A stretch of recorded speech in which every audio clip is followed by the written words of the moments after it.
direct negotiation through an UMNO company based in Kedah, one of the three UMNO leaders. So this is a problem that is very sick in this country. And a lot of people who speak to me after dinner, they always tell me, don't just write DL, tell us what you want to do.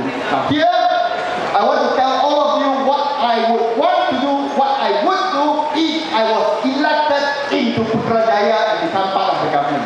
I will tell you that I will ensure every single contract, privatization, procurement, and everything else purchased by the government will be done through open, transparent, and competitive tenders so that we will get the best value for money, lower cost, higher quality.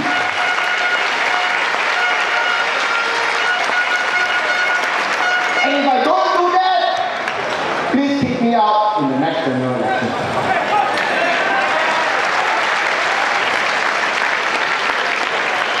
I want to end with a story that I've been telling a lot of people, but I haven't actually talked about it in PJ. So for some who have heard of it before, bear with me. It's for others to bring back the story and tell everyone else. I want to tell you how that crony capitalism has gone in the era of Datuk Seri Abdul Razak. When I wake up in the morning, my favorite breakfast, nasi lemak. Nasi lemak is made of rice. Rice, I buy from supermarket, a lot of brands. Birds of Paradise, Jati, Ketupat, Royal Swam, Umbrella, lots of brands. Looks like a lot of competition. But if you look clearly at all the package label, it says, diimport dan diedarkan oleh Bernas Malaysia. Now in the past, Bernas was a government company, a government agency to manage rice in this country. But it has been privatized. It's now a monopoly making profit out of the rice that we consume. If my colleague Dean decides not to join politics, got sick of Tony Pua, she goes to Thailand, found very good quality rice at very low prices, wants to bring it to Malaysia so that all of you can enjoy cheaper quality rice, cannot. Must go through Bernas. Bernas has been privatized to who? Tan Sri Sat Mokhtar Al-Bukhari. Now with nasi lemak, I will accompany with a cup of coffee. Now coffee, add water, I'm a Johorian. Just like Guan was a Johorian. Water in Johor, like in Selangor, has been privatized. These are the only two states where the water has been privatized. The difference between Johor and Selangor, in 2008, Johor voted overwhelmingly for UMNO. In 2008, Selangor decided to throw out Barisan Nasional. Because UMNO won in Johor, water rates in Johor went up by up to 60% in 2010. So now water consumed by my parents in Johor are the most expensive water in the whole of Malaysia. The difference in Selangor, Shabazz said, I have a contract, 2009, we are supposed to increase tariff by 37%. What did Sri Ibrahim tell them? They are lost.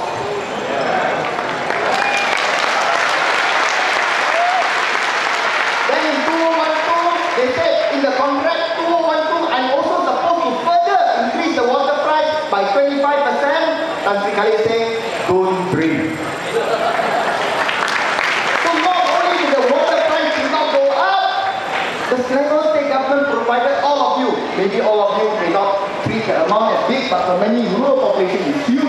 Every single household in Selangor enjoys 20 cubic meter of free water every single month. That's the difference between a PR government and one currently owned by UMNO. Who supplies water in Johor? Syarikat Aliran Ihsan Resources. Who owns Syarikat Aliran Ihsan Resources? Tan Sri Sat Mokhtar Al-Bukhari.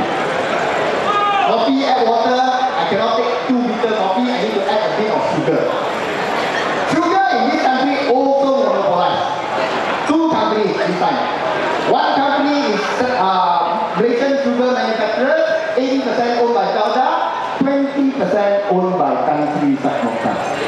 The other company is Central Sugar Refinery, 100% controlled by Tan Sri Sat Mokhtar Al-Bukhari.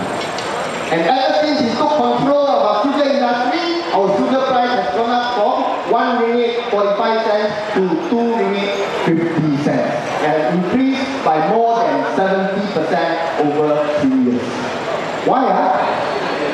Why? Is it because the company now belongs to someone very popular in this country?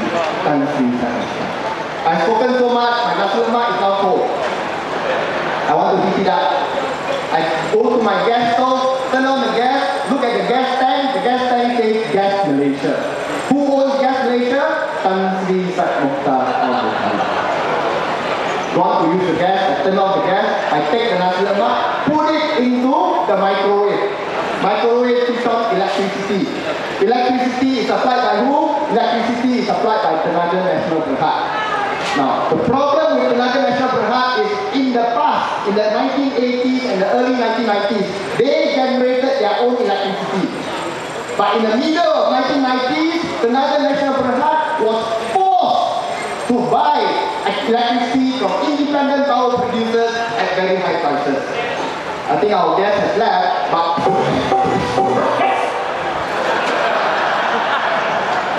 the guest has left, I'm still here.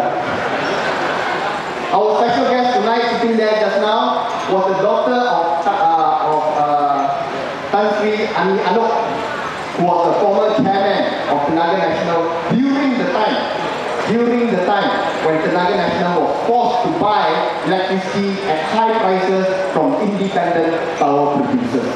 She was a doctor, she was here supporting us. She bought a ticket to join us to support our cause to bring change in this country.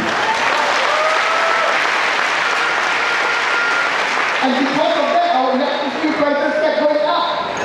And yet the government can tell us, actually your electricity prices are very low already, we are subsidizing so much. But the real subsidies are all going to the independent power producers who sold electricity to the Tenaga Nasional at very high prices. Then they bring it down for the people to pretend that they care for the people. But the profits all go to the IPPs. Who is the biggest IPP of this country? Malakau Berhad. Who owns Malakau?